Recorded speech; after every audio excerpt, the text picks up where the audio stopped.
പെസഹ വ്യാഴാഴ്ചയായ ഇന്ന് നിങ്ങൾക്കേവർക്കും ദിവ്യകാരുണ്യനാഥൻ്റെ അനുഗ്രഹങ്ങൾ ആശംസിക്കുന്നു.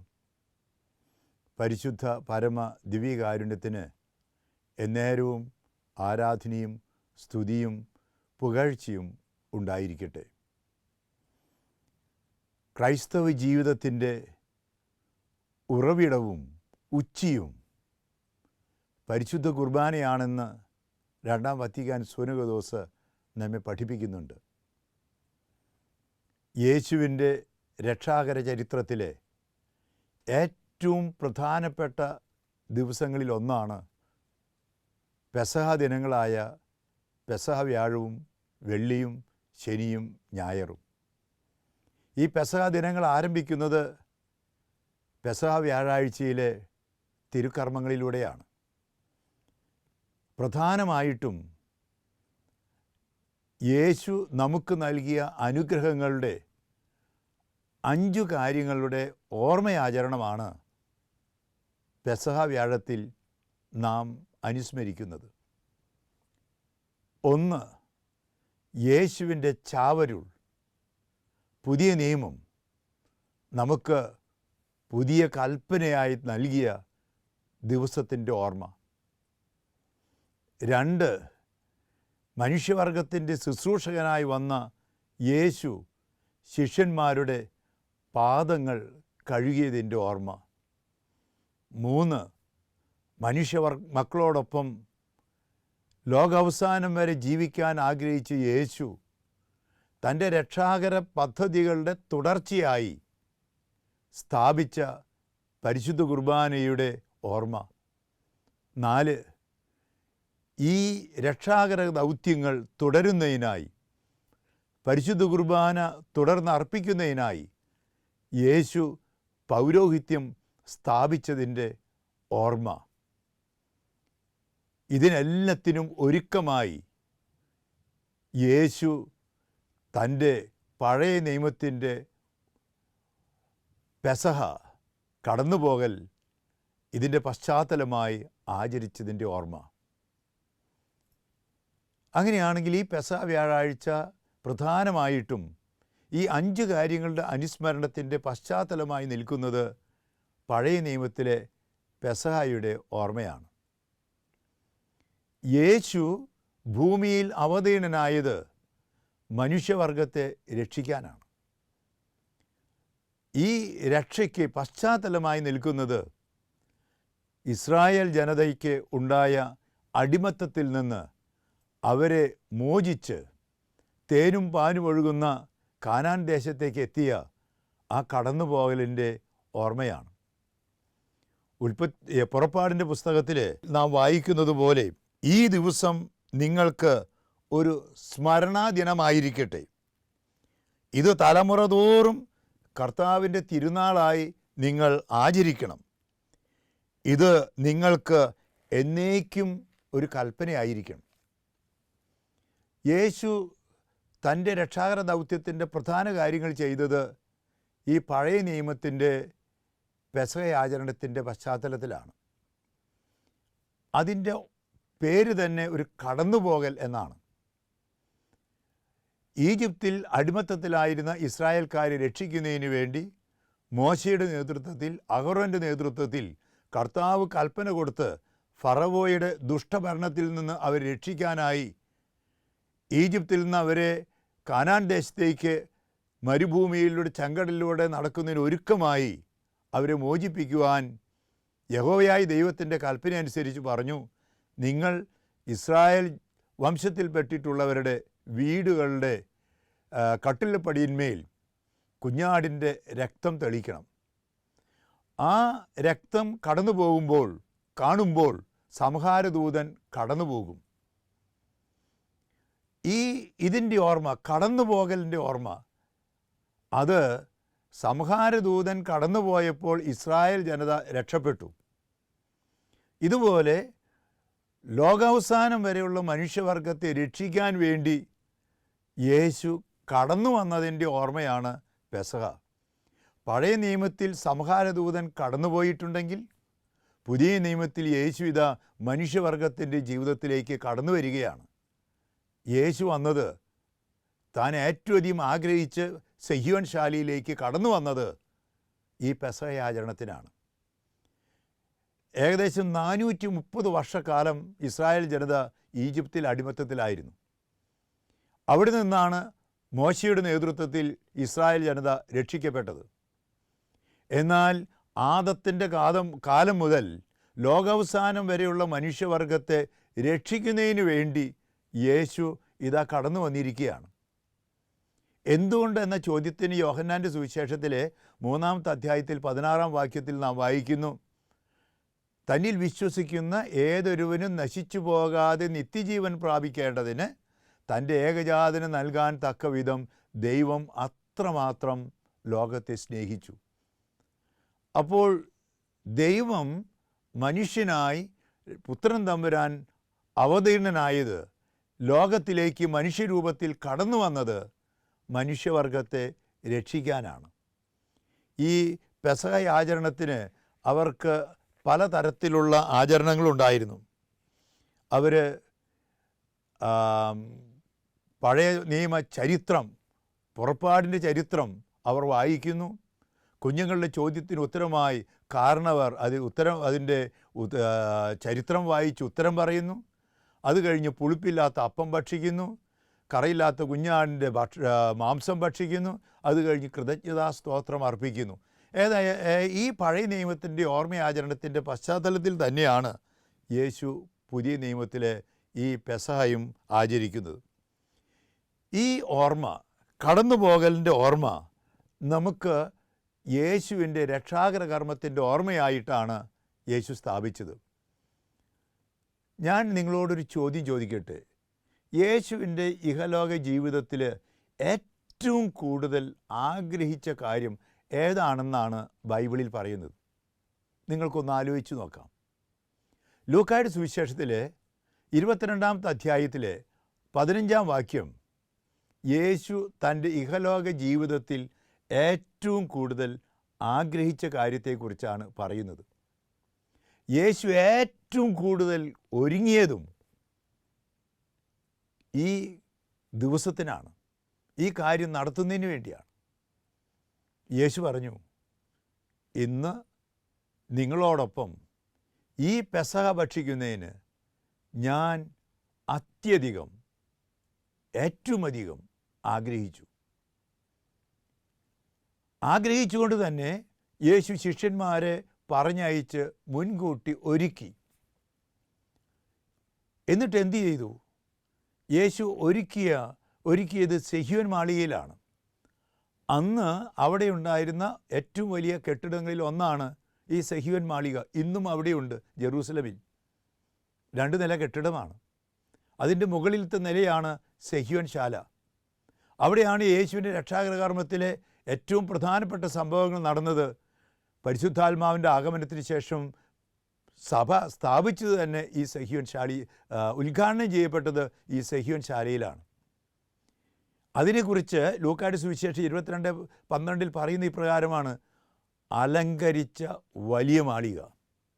അതുകൊണ്ടാണ് പെസഹ വ്യാഴാഴ്ച നമ്മൾ പള്ളി അലങ്കരിക്കുന്നത്. പരിശുദ്ധ കുർബാന അർപ്പണത്തിനായി നമ്മൾ പള്ളി മനോഹരമാക്കുന്നത്. കാലിത്തൊഴുത്തിൽ പിറന്ന, കുരിശിൽ മരിച്ച, മറ്റൊരാളുടെ കല്ലറയിൽ അടക്കപ്പെട്ട യേശു ഈ പെസഹ വ്യാഴാഴ്ച ആചരണത്തിന്, പരിശുദ്ധ കുർബാന സ്ഥാപനത്തിന് തിരഞ്ഞെടുത്തത് വളരെയേറെ ഒരുക്കത്തിന് ശേഷം സജ്ജീകരിച്ച വലിയ മാളികയാണ്. ഈ മാളികയിൽ വെച്ച് ചെന്നു കഴിഞ്ഞപ്പോൾ യേശു ചെയ്തത് എന്താണ്? യോഹന്നാൻ്റെ സുവിശേഷത്തിലെ 13-ാമത്തെ അധ്യായം മുതലുള്ള ആ തിരുവചനങ്ങളെ വിശുദ്ധ ഗ്രന്ഥ പണ്ഡിതന്മാർ പറയുന്നത്, പ്രത്യേകിച്ചും യേശുവിൻ്റെ അവസാനത്തെ പ്രഭാഷണം എന്നതാണ്. യേശു നമുക്ക് പുതിയൊരു കൽപ്പന നൽകി. യോഹന്നാൻ്റെ സുവിശേഷത്തിലെ 13-ാമത്തെ അധ്യായം 34-ാമത്തെ വാക്യത്തിൽ പറഞ്ഞു, ഞാൻ നിങ്ങൾക്ക് പുതിയൊരു കൽപ്പന നൽകും. വീണ്ടും 35-ാമത്തെ വാക്യം, ഞാൻ നിങ്ങളെ സ്നേഹിച്ചതുപോലെ നിങ്ങളും പരസ്പരം സ്നേഹിക്കണം. അങ്ങനെ സ്നേഹത്തിൻ്റെ കൽപ്പന നൽകി കൊണ്ട് യേശു നമുക്ക് പുതിയ നിയമം നൽകുകയാണ്.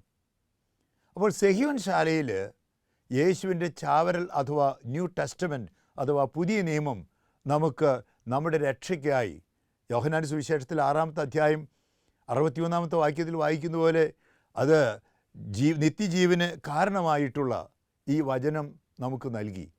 അതുകൊണ്ട് പെസഹ വ്യാഴാഴ്ച പ്രത്യേകിച്ച് നമുക്ക് ഈ പുതിയ കൽപ്പനയും പുതിയ നിയമവും നൽകിയതിൻ്റെ ഓർമ്മ നമ്മൾ ആചരിക്കുകയാണ്.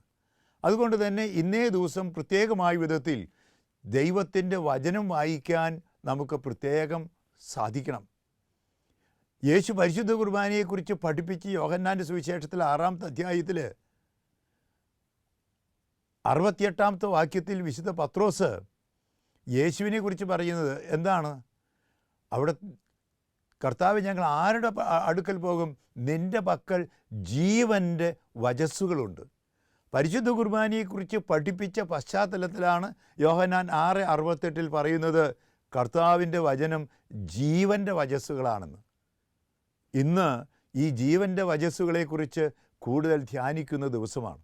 അതുകൊണ്ട് സെഹിയോൻ ശാലയിൽ പഴയ നിയമത്തിൻ്റെ പെസഹ ആചരണത്തിൻ്റെ ഓർമ്മയാചരണത്തിൻ്റെ പശ്ചാത്തലത്തിൽ നമുക്ക് പുതിയ കൽപ്പന, പുതിയ നിയമം നൽകിയതിൻ്റെ ഓർമ്മയാചരണമാണ് രണ്ടാമതായി നാം ആചരിക്കുന്നത്.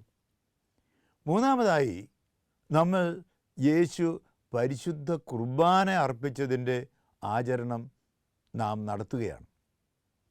ഞാൻ നേരത്തെ സൂചിപ്പിച്ചു, യേശു ഏറ്റവും അധികം ഒരുങ്ങിയത് ഈ പെസഹ വ്യാഴാഴ്ചയിലെ ഈ പരിശുദ്ധ കുർബാന സ്ഥാപനത്തിനാണ്. എന്താണ് പരിശുദ്ധ കുർബാന? യേശു മനുഷ്യവർഗത്തെ രക്ഷിക്കാൻ വേണ്ടി എന്താണ് ചെയ്തത്? യേശുവിനെ സ്നാപക യോഹന്നാൻ പരിചയപ്പെടുത്തുന്ന യോഹന്നാൻ്റെ സുവിശേഷത്തിൽ ആദ്യത്തിൽ തന്നെ ഇതാ ലോകത്തിൻ്റെ പാപങ്ങൾ നീക്കുന്ന ദൈവത്തിൻ്റെ കുഞ്ഞാട് എന്നതാണ്. പെസഹ ആചരണത്തിൻ്റെ അവസരത്തിൽ മനുഷ്യവർഗത്തിൻ്റെ പാപത്തിന് പരിഹാരമായി കറയില്ലാത്ത കുഞ്ഞാടിനെ ബലിയർപ്പിച്ച് ആ രക്തം ദൈവത്തിനായി സമർപ്പിക്കുന്നതോടുകൂടി പാപപരിഹാരമായി സമർപ്പിക്കലാണ്. ഇതാ ലോകത്തിൻ്റെ പാപങ്ങൾക്ക് പരിഹാരമായി കറയില്ലാത്ത കുഞ്ഞാടായി യേശു ബലിയർപ്പിക്കുകയാണ്. പിറ്റേ ദിവസം കാൽവരിയിലാണ് രക്തം ചിന്തി യേശു മരിക്കുന്നത്, ബലിയർപ്പിക്കുന്നത്, മനുഷ്യവർഗത്തെ രക്ഷിക്കുന്നത്. ഈ രക്തബലി അത് പെസഹ വെള്ളിയാഴ്ച നടന്നത് ലോകാവസാനം വരെയുള്ള എല്ലാ മനുഷ്യർക്കും രക്ഷയ്ക്ക് കാരണമാകണമെങ്കിൽ അതിനുവേണ്ടി യേശു കണ്ടുപിടിച്ചതാണ് മുൻകൂട്ടി ഈ പെസഹ വെള്ളിയിലെ രക്തബലിക്ക് മുൻകൂട്ടി പരിശുദ്ധ കുർബാന സ്ഥാപിച്ചത്. അത് മെൽക്കിസദേക്കിൻ്റെ ക്രമപ്രകാരമാണ്. ഇസ്രായേൽ ജനതയ്ക്ക് മരുഭൂമിയിൽ വെച്ച് മന്ന വർഷിച്ച് അവർ രക്ഷിച്ചിട്ടുണ്ടെങ്കിൽ ഇതാ പുതിയ നിയമത്തിൽ അപ്പത്തിൻ്റെയും വീഞ്ഞിൻ്റെയും രൂപത്തിൽ യേശു പുതിയ നിയമബലി, പുതിയ ഉടമ്പടി സ്ഥാപിക്കുകയാണ്.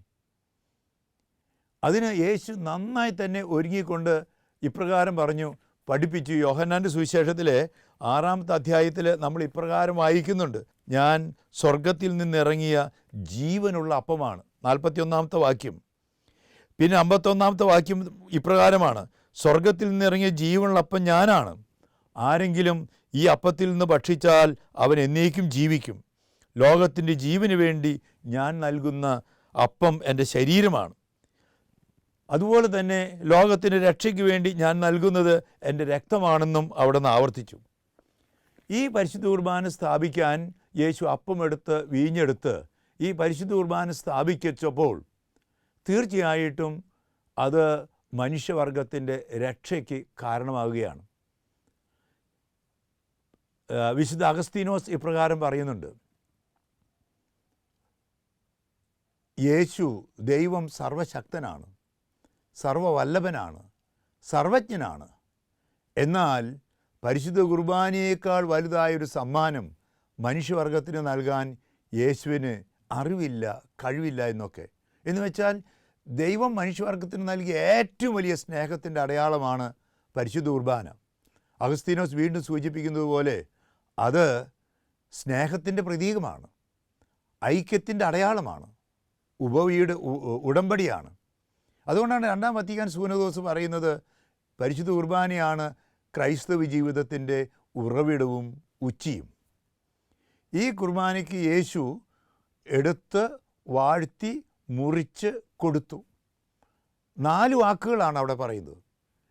ഈ അപ്പം എടുത്തു, ജനങ്ങളിൽ നിന്ന് അപ്പം എടുത്തു, വീഞ്ഞെടുത്തു. ഈ അപ്പവും വീഞ്ഞും ഉണ്ടാകുന്നത് എങ്ങനെയാണ്?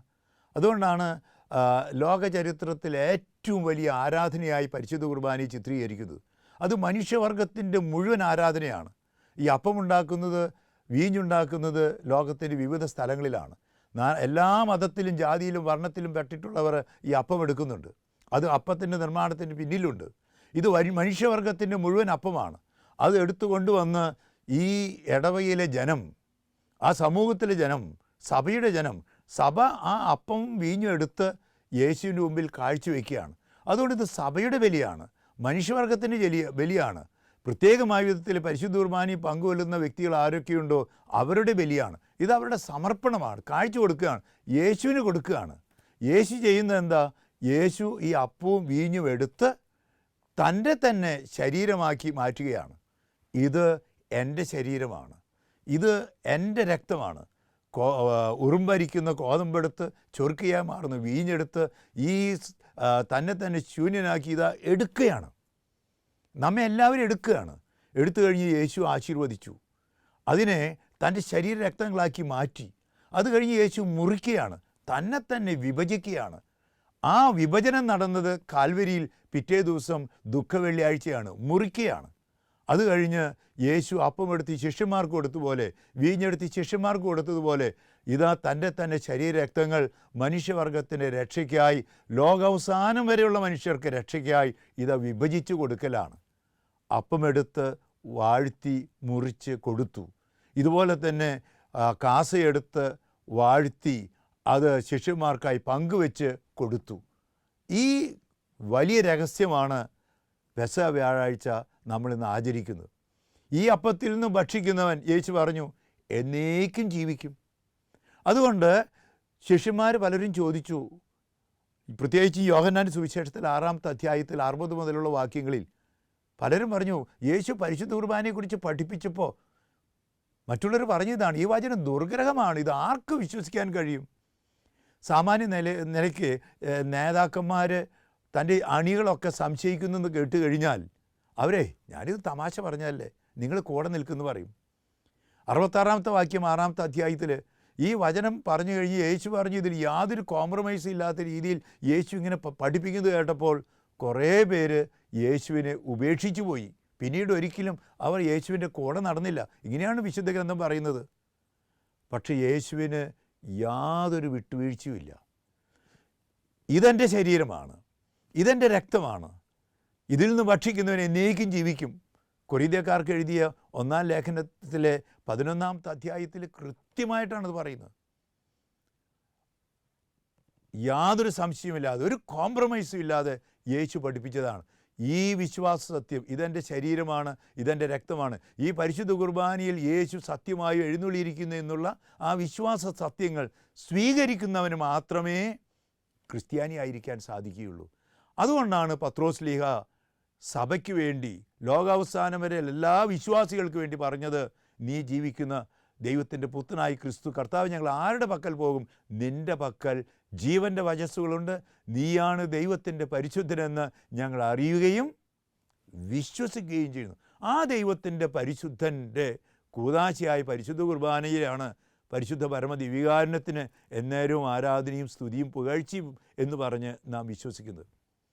ഈ പരിശുദ്ധ കുർബാന സ്ഥാപനത്തിന് ഒരുക്കമായി യേശു ചെയ്തത് ശിഷ്യന്മാരുടെ പാദങ്ങൾ കഴുകിയിട്ടാണ്. നമ്മൾ ഇന്ന് പരിശുദ്ധ കുർബാന സ്ഥാപനത്തിൻ്റെ ഓർമ്മയ്ക്കായി പെസഹ വ്യാഴാഴ്ച നാം ഇപ്പോൾ വരുന്നത് ആവശ്യമായിട്ടുള്ള ഒരുക്കത്തിന് ശേഷമാണ്. യോഹന്നാൻ്റെ സുവിശേഷത്തിലെ 13-ാമത്തെ അധ്യായത്തിലാണ് ഈ കാല് കഴുകൽ ശുശ്രൂഷയുടെ ഭാഗം കാണുന്നത്. യോഹന്നാൻ്റെ സുവിശേഷത്തിൽ 6-ാമത്തെ അധ്യായത്തിൽ പരിശുദ്ധ കുർബാനയെക്കുറിച്ച് പഠിപ്പിച്ചു. 13-ാമത്തെ അധ്യായത്തിൽ കാല് കഴുകലിനെ കുറിച്ചാണ്. പിന്നീട് യേശുവിൻ്റെ പീഡാനുഭവത്തെക്കുറിച്ച് ചരിത്രമാണ്. എന്നാൽ സമാന്തര സുവിശേഷങ്ങളിൽ മത്തായി, മാർക്കോസ്, ലൂക്ക, അതുപോലെ തന്നെ കൊരിന്ത്യക്കാർക്ക് എഴുതിയ 1-ാം ലേഖനത്തിലെ 11-ാമത്തെ അധ്യായത്തിൽ പരിശുദ്ധ കുർബാനയുടെ സ്ഥാപനത്തിൻ്റെ വിവരണങ്ങളുണ്ട്. ഈ കാല് കഴുകൽ ശുശ്രൂഷ യോഹന്നാൻ്റെ ദർശനമനുസരിച്ച് പരിശുദ്ധ കുർബാനയുടെ മറ്റൊരു അവതരണമാണ്. അവിടെ ഫുൾട്ടൻ ചേഷ്യൻ പറയുന്നത് പോലെ യേശു ചെയ്തതെന്താ? താലത്തിൽ വെള്ളമെടുത്ത് അരയിൽ കച്ചകെട്ടി പാദങ്ങൾ കഴുകി തുടച്ചു എന്നുള്ളത്. ഇവിടെ ഫുൾട്ടൻ ജേഷ്യൻ പറയുകയാണ്, ദൈവത്തോടുള്ള ആദ്യം തന്നെ യേശു മനുഷ്യരൂപം സ്വീകരിക്കുകയാണ്, കച്ചകെട്ടി ഇറങ്ങുകയാണ്, മനുഷ്യനായി അവതീർണനാകുകയാണ്. എന്നിട്ട് തുവാലയെടുത്തു തൻ്റെ മനുഷ്യരൂപം ഫിലിപ്പിയർക്ക് എഴുതിയ ലേഖനത്തിൽ 2-ാമത്തെ അധ്യായത്തിൽ വായിക്കുന്ന പോലെ തന്നെ ശൂന്യനാക്കി ഇതാ ശിഷ്യന്മാരുടെ പാദങ്ങൾ കഴുകുകയാണ്. എന്നിട്ട് കുരിശുമരണത്തോളം തന്നെ താഴ്ത്തിയ യേശു അവരുടെ പാദങ്ങൾ കഴുകി ചുംബിക്കുകയാണ്. ഇത് എളിമയുടെ, ശൂന്യവൽക്കരണത്തിൻ്റെ, ഇല്ലാതാകുന്നതിൻ്റെ, കുരിശുമരണത്തിൻ്റെ പ്രതീകമാണ്. യേശു അപ്പം എടുത്ത് വാഴ്ത്തി വിഭജിച്ചു കൊടുത്തുപോലെ യേശു തന്നെ ശൂന്യനാക്കുകയാണ്. എന്നിട്ട് പറഞ്ഞു, നിങ്ങളുടെ നാഥനും ഗുരുവുമായ ഞാൻ നിങ്ങളുടെ പാദങ്ങൾ കഴുകിയിട്ടുണ്ടെങ്കിൽ നിങ്ങൾ പരസ്പരം പാദങ്ങൾ കഴുകുന്നവരാകണം.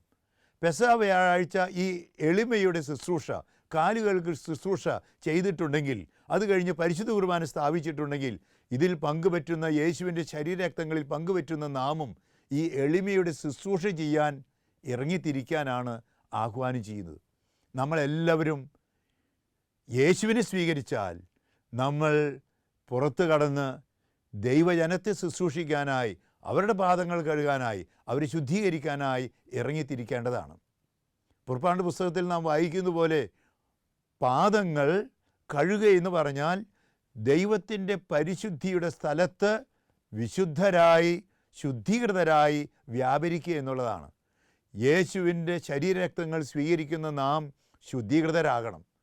എന്നിട്ട് പുറത്തു കടന്ന് മറ്റുള്ളവരെ ശുശ്രൂഷിക്കുന്നവർ എല്ലാവരെയും വിശുദ്ധിയിലേക്ക് നയിക്കാൻ, പിതാവിൻ്റെ ഭവനത്തിലേക്ക് നയിക്കാനുള്ള വ്യക്തികളായി മാറണമെന്നുള്ളതാണ് ഈ പെസഹ വ്യാഴാഴ്ച നമുക്ക് നൽകുന്ന സന്ദേശം.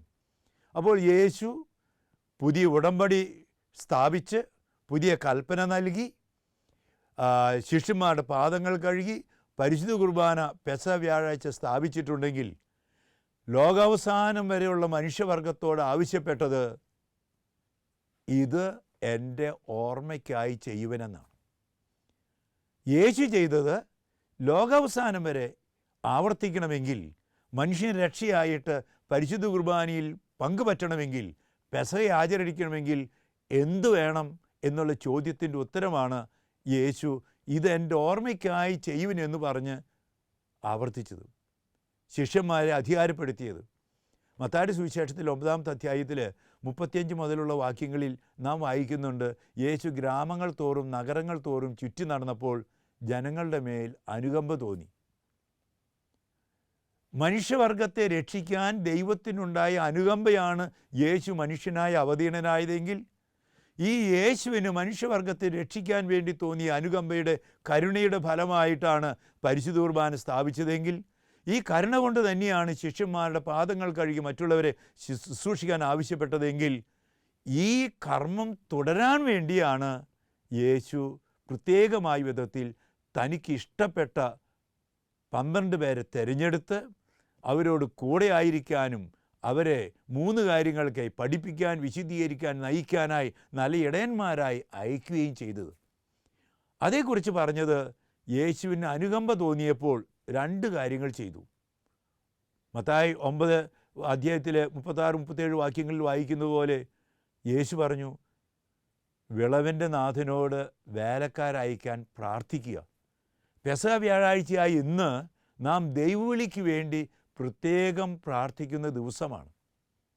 വിളവിൻ്റെ നാഥനോട് പെസഹ വ്യാഴാഴ്ച ഇന്ന് ശക്തമായി നല്ല വൈദികരെ, നല്ല സമർപ്പിതരെ ലഭിക്കാൻ വേണ്ടി നമ്മളിന്ന് പ്രാർത്ഥിക്കണം.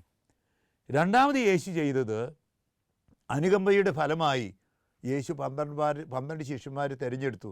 അതാണ് മത്തായിയുടെ സുവിശേഷം 10-ാം അധ്യായം 1 മുതലുള്ള വാക്യങ്ങളിൽ നാം വായിക്കുന്നത്. ഇന്ന് പെസഹ വ്യാഴം പ്രത്യേകമായ വിധത്തിൽ നാം പൗരോഹിത്യ സ്ഥാപനത്തെക്കുറിച്ച് ഓർക്കുകയാണ്.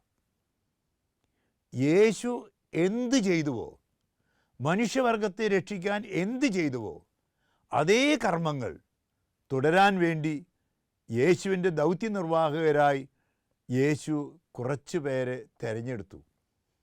എന്തുകൊണ്ട് തിരഞ്ഞെടുത്തു എന്ന ചോദ്യത്തിന് ഒരേ ഒരു മാനദണ്ഡമേ ഉള്ളൂ, അത് മാർക്കോസിൻ്റെ സുവിശേഷം 3-ാം അധ്യായം 13-14 വാക്യങ്ങളിൽ കാണുന്നതാണ്. തനിക്ക് ഇഷ്ടപ്പെട്ടവരെ. അതുകൊണ്ട് പൗരോഹിത്യവും സമർപ്പിത ജീവിതമൊക്കെ യേശുവിന് ഇഷ്ടപ്പെട്ടു എന്നുള്ള മാനദണ്ഡം മാത്രമാണ്. അതുകൊണ്ട് കൊരിന്ത്യക്കാർക്ക് എഴുതിയ 1-ാം ലേഖനത്തിൽ പൗലോസ് ശ്ലീഹ 1-ാമത്തെ അധ്യായത്തിൽ പറയുന്ന പോലെ ലൗകിക മാനദണ്ഡങ്ങൾ അനുസരിച്ച് അല്ല യേശുവിൻ്റെ തെരഞ്ഞെടുപ്പിൻ്റെ കാര്യം. ഒന്നും അഭിമാനിക്കാനില്ല. യേശുവിൻ്റെ 12 ശിഷ്യന്മാർക്ക് യാതൊരു തരത്തിൽ ലൗകിക മാനദണ്ഡങ്ങൾക്കനുസരിച്ച് അഭിമാനിക്കാനില്ല. ഇന്നത്തെ പുരോഹിതന്മാർക്ക്, വൈദികർക്ക്, മെത്രാന്മാർക്ക് ഒന്നും ലൗകിക മാനദണ്ഡങ്ങളനുസരിച്ച് അഭിമാനിക്കാനില്ല. യേശു തൻ്റെ ദൗത്യ നിർവഹണത്തിന് ലോകത്തിൻ്റെ മുമ്പിൽ ചിലപ്പോഴൊക്കെ ഭോഷന്മാരായവരെ തിരഞ്ഞെടുക്കുകയാണ്. എന്നിട്ട് അവരെ അധികാരപ്പെടുത്തുകയാണ്. അവരുടെ മേൽ ആത്മാവിനെ നിശ്വസിക്കുകയാണ്. അവരോട് പറയുകയാണ്, നിങ്ങൾ എൻ്റെ ഓർമ്മയ്ക്കായിട്ട് ചെയ്യുവിൻ. അപ്പോൾ ഇന്ന് പെസഹ വ്യാഴാഴ്ച പ്രത്യേകമായ വിധത്തിൽ ഈ പൗരോഹിത്യ സ്ഥാപനത്തെക്കുറിച്ച് ഓർക്കുമ്പോൾ നമ്മെപ്പോലെ സാധാരണ മനുഷ്യരായ ഈ പുരോഹിതന്മാരെ യേശു വിളിച്ച് തിരഞ്ഞെടുത്ത് അവരെ പരിശീലിപ്പിച്ച് അവരുടെ മേൽ പരിശുദ്ധാത്മാവിൻ്റെ ആവാസമുണ്ടാക്കി ഈ പരിശുദ്ധ കുർബാന അർപ്പിക്കാൻ, കൂദാശകൾ പരികർമ്മം ചെയ്യാൻ അയക്കുമ്പോൾ അവർക്ക് വേണ്ടി, അവർ യേശു ചെയ്തതുപോലെ ചെയ്യാൻ വേണ്ടി നമുക്ക് പ്രാർത്ഥിക്കണം. യേശുവിൻ്റെ ശിഷ്യന്മാരിൽ പലതരത്തിലുള്ളവരാ. ഒറ്റിക്കൊടുത്ത യുവദാസിനെ പോലെയുള്ളവരുണ്ട്, തള്ളിപ്പറഞ്ഞ പത്രോസിനെ പോലെയുള്ളവരുണ്ട്. യോഹന്നാൻ ഒഴികെ ബാക്കിയുള്ളവരെല്ലാം യേശുവിൻ്റെ പീഡനങ്ങളിലായി ഓടിപ്പോയവരാ. പക്ഷേ യേശു അവരെ തിരഞ്ഞെടുത്ത്, സാധാരണ മനുഷ്യരെ, ഇങ്ങനെ ഭയവിഹ്വലരായിരുന്നവരെ അവർ സെഹിയോൻ ശാലയിൽ വീണ്ടും ഒരുമിപ്പിച്ച് കൂട്ടിയത് അപ്പസ്തോല പ്രവർത്തനം 1:14 വായിക്കുന്ന പോലെ യേശുവിൻ്റെ അമ്മയായി പരിശുദ്ധ അമ്മയാണ്, പരിശുദ്ധ കന്യകാമറിയമാണ്.